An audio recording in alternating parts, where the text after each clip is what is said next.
Kyle once again, and welcome back to another review. Back to reviewing another episode of Goosebumps. Like I said before, just for a few few of my favorite episodes. Before the film comes out. And previous one I reviewed was a good one. Stay Out of the Basement. And now the next one I'm going to be reviewing is another good episode.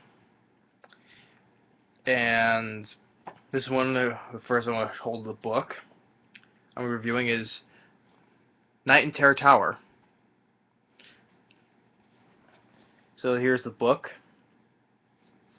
this was also a good one as well. And before I show I got the audio book, and it opens up.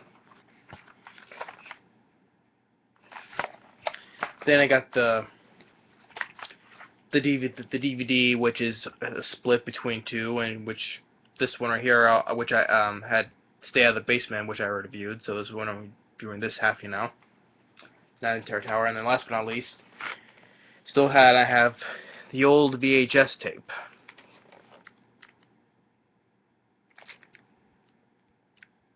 So yeah.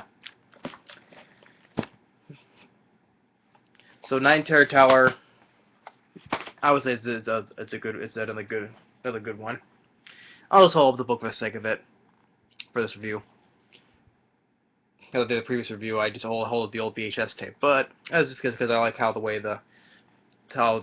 book is, a wire shot, So in this episode of Night in Terror Tower, Goosebumps, it focuses on the story of two kids named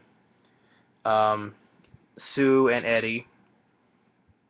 They go to a trip to London, which I think is in the first Goosebumps universe, where it's outside of the United States. So this is the first one that goes across half across the world to another country. So it's in London, Well, so it's set in the United States, but this one takes place in London. And two kids, Sue and Eddie, they are going on to a tour to the Terror Tower, And they get to well, I'm going to tell how episodes go, but this one plays a lot of similarities. This one has a lot of similarities to the book, except for the ending, which I'll get into, though. It's a slightly bit different, though, but I'll get into that. So they go to with their tour group, to visit Terror Tower. The tour guide, which is in the book, named Mr. Starks or Starks, yes. The tour guide tells him, about they visit inside, they get into the torture chamber, like how one prisoner is held up, stretched out, to pull the wheel, and the arms and legs stretch out, until they're pulled out of the sockets,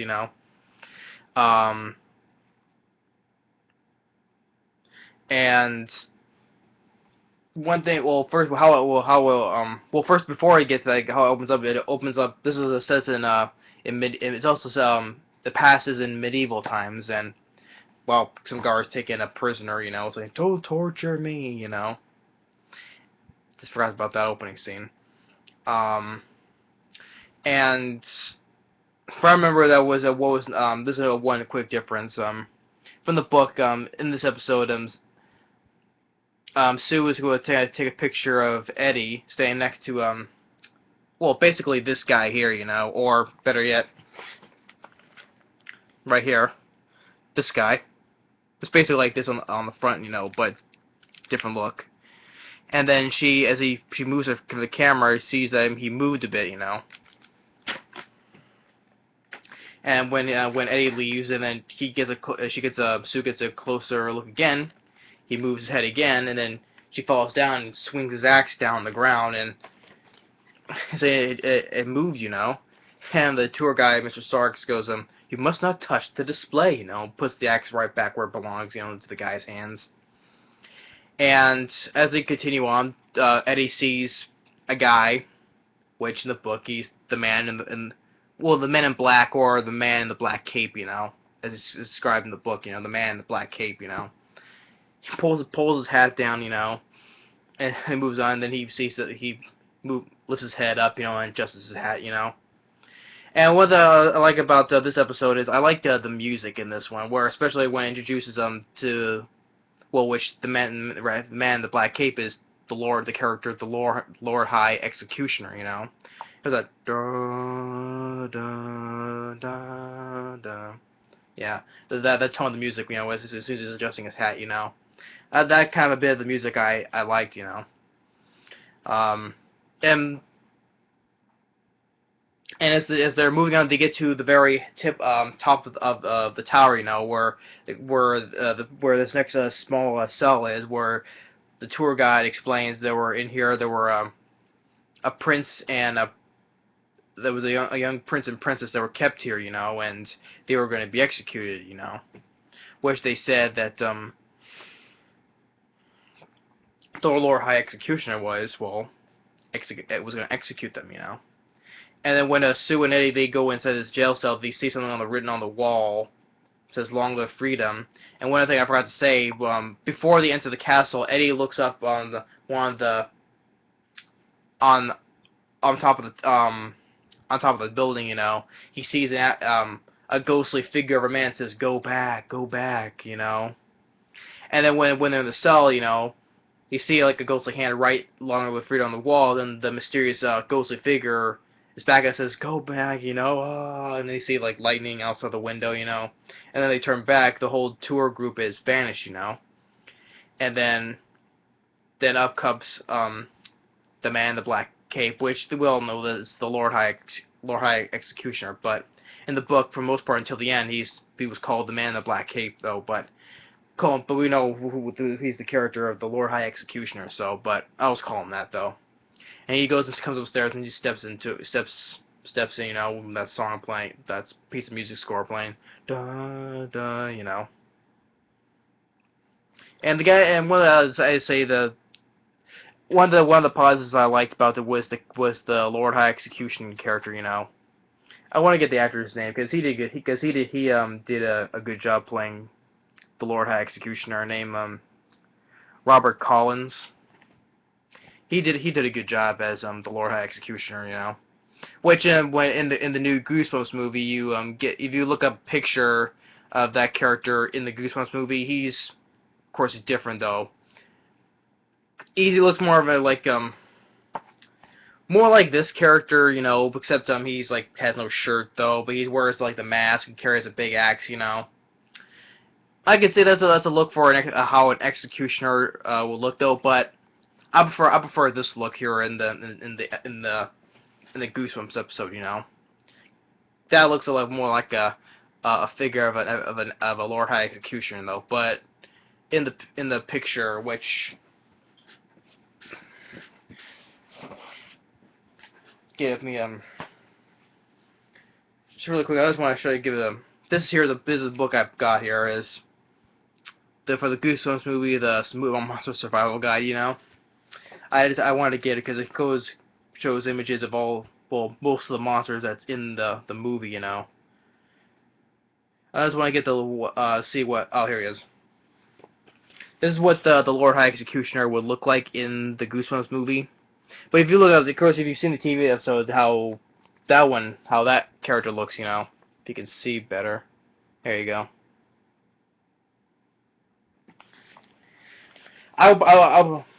It's not a bad look for this character though, because he looks like an executioner in the Goosebumps movie though. But I would say in the TV Goosebumps episode, you know, in the TV show, I prefer the look of this one of that look better in the Goosebumps TV episode, you know, better than the look in the movie though. I'll be honest, because I like the way how this character looks. He's the man in the black cape, you know, he's all dressed in black, you know. I just prefer the look of this character, the one in the movie, though. But still, you know, it's not a bad look because it looks like an executioner, though. But prefer different, looks. So I prefer the look that's in the TV show, in the episode, So he doesn't. Oh, first of all, I tell you part of your guard, and he shows the way out, and the game says, "You will come with me," and just and is blocking the way. It's like, "Do not move. Do not try to escape. You will come with me." Now, and he pulls out the three, like in the book, he pulls out the three white stones, and he starts moving one across on top of over the other, saying in a language like "Movelo." That's how he says it, But then he shoves the rocks out of his hands, and they get a chance to escape. They're running down the staircase. They enter another room, another dungeon, but and they see like figures doing this, but they realize it's all a display and recording, And he catches up to them, and says to you, "Escape, why are you chasing us, Like, you know why. You know why you're here. Now, you come with me, He picks up Eddie. Sue hits him with the fake arm, And they get into an opening, which is in the sewer tunnel, and they start running, She drops her camera, and then he's running towards them, And there's another and they hear the music playing, And then which I always like this line when including my brother, we both always like this line that he says as they're chasing after him. He says, "You can't escape me," Me and my brother always enjoyed him screaming that line, "You can't escape me," So I climb up the ladder. He grabs Eddie's leg though, and he says, "You can't escape from me," again. And then he gets attacked by these bats. Now, of course, yeah, it's a little iffy shot of CG bats are attacking him. Of course, there was like a one or two real bats that was on him, as he's screaming, But most of the time, it's all CG bats though. It's iffy shot though, but I can let that go, because, well, of course, back then I didn't know what CG was, But he gets attacked by the bats, and they hear him screaming. They think they got rid of him, They get up the surface. They see the tour bus. Well, Sue lifted up, so the tour bus go back, And they get stopped by a man, one of the guards there, who is gonna forget what part was, a telephone for the somebody, I forget what it was though. And then they get into a taxi, take it back to the hotel where they're staying at, And he asks her for money to pay for the cab, and Sue gives him some coins, and was like, "What are those? Those aren't real coins, So they said they were gonna get more money in the hotel, so it's, like in the book, if you're not back here with money, I'm coming in after you, So they go to the front desk, their room number is, and the guy at the desk says that room is vacant, And can I get your last name? And they both don't remember their name. They both don't remember their last names, Trying to figure out what's happening. Why can't they remember their last names, or what would happen before any of that? Before that, So they're sitting in the dining room. And then Sue is seeing.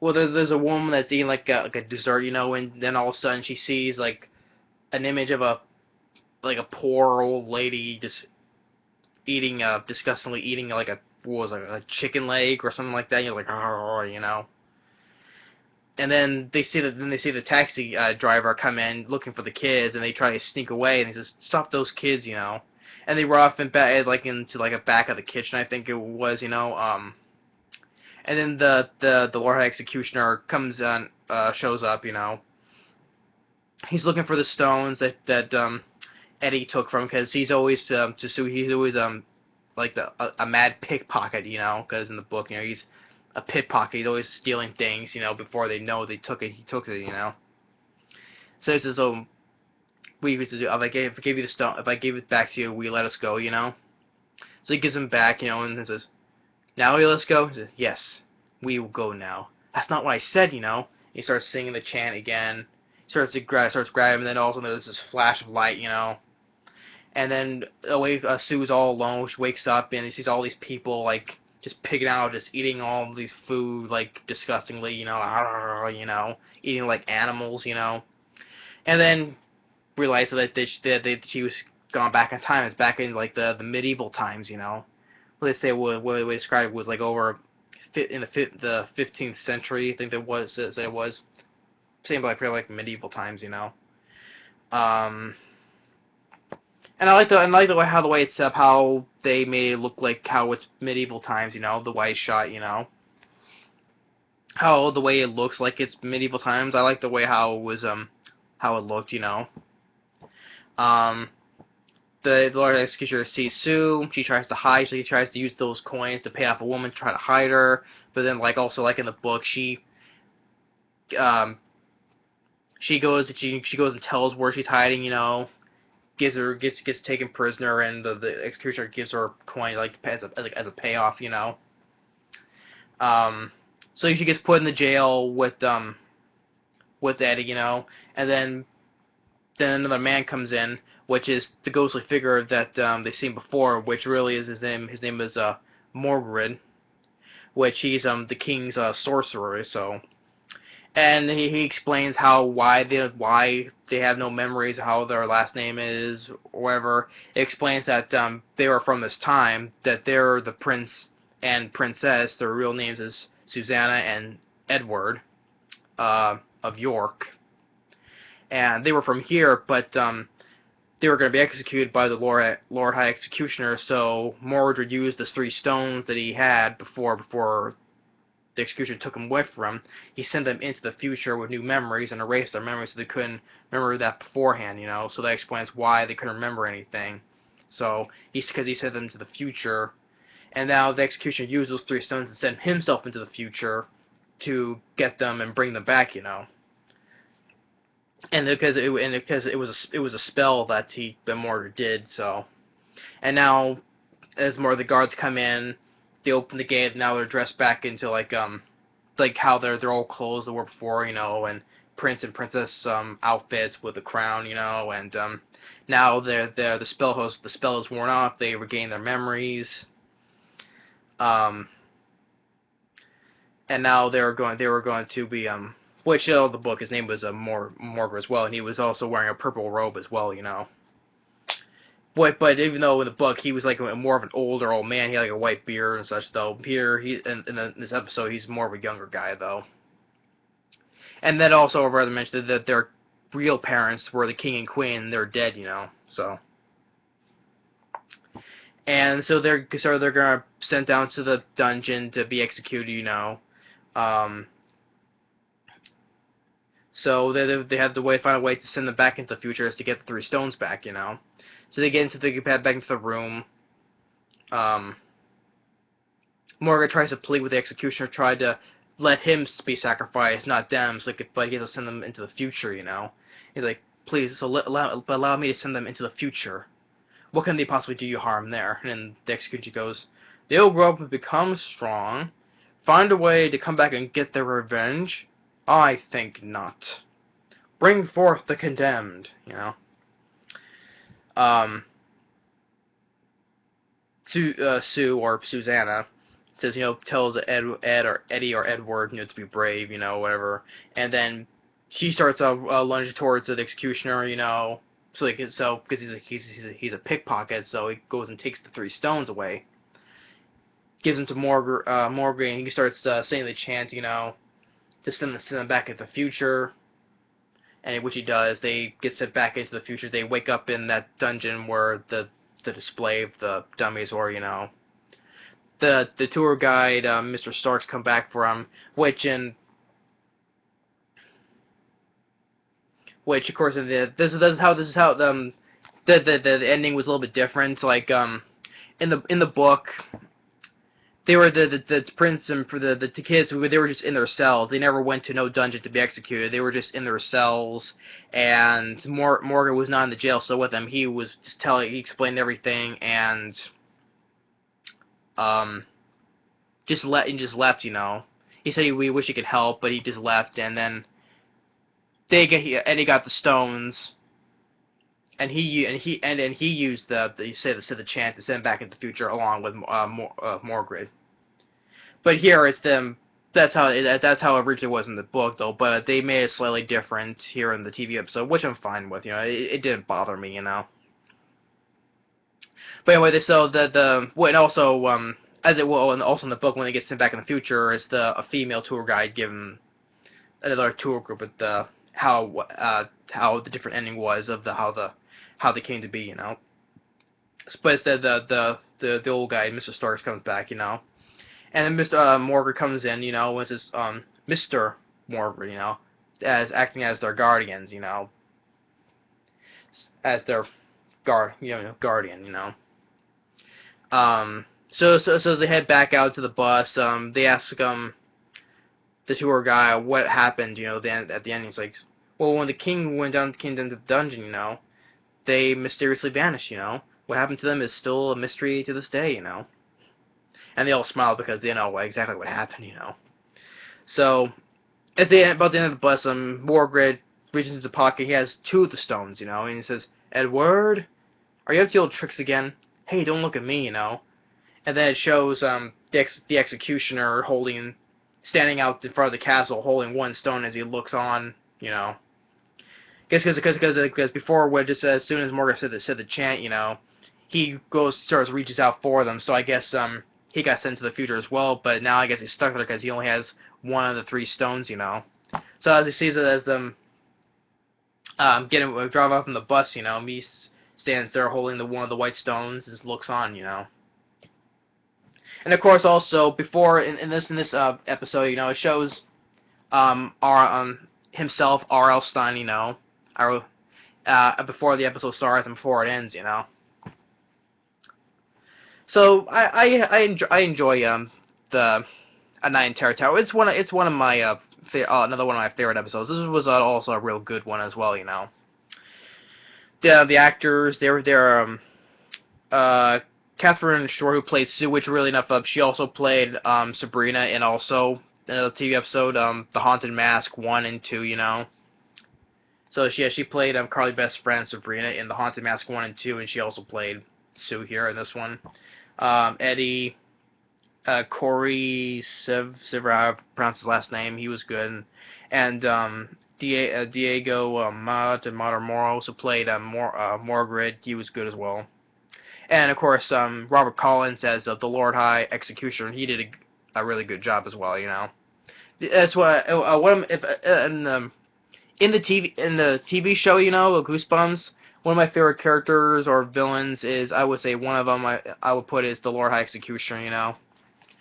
Just how he looked like in the book, is he's a man in a black cape, dressed in black with that type of hat, And one of the things I like about how when we first see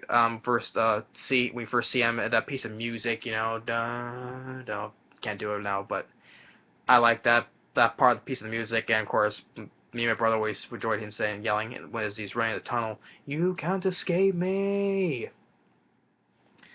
Yeah, so in the Goosebumps TV show, one of my favorite characters is the Lord High Executioner. I would give the guy who played Robert Collins, he did a really good job, And even looking up on IMDb, this episode got a very high rating as an 8.0 on IMDb, really enough. So this is what this means. It was one of the very good episodes of the Goosebumps, or one of the best, So yeah, that's what my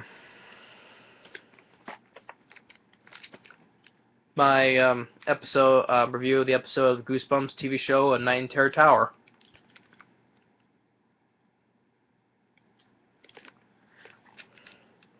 This was if you haven't seen the Goosebumps TV show, just go and check them out. You'll really enjoy them, Especially like I said before, the dark atmospheric look of the show, look indicating like in the books how it was supposed to be like scary, and dark,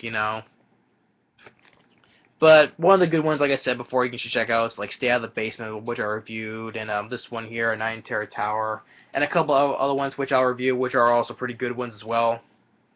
But A Night in Terror Tower, I give it 2 thumbs up. This is one of my favorite episodes. You know, probably I enjoyed it a bit more than Stay Out of the Basement though, but that was a good one as well though. But this one I got a bit more. I got a bit more of it to it. You know, and this is also one of the ones that really. Well, most of the all the episodes have like all most of all the similarities in the books though, but with a little bit differences of course though. You know, but this is one of the good ones. So yeah, one last time I'll hold it up. You know. That's my review for A Night in Terror Tower. The episode, you know.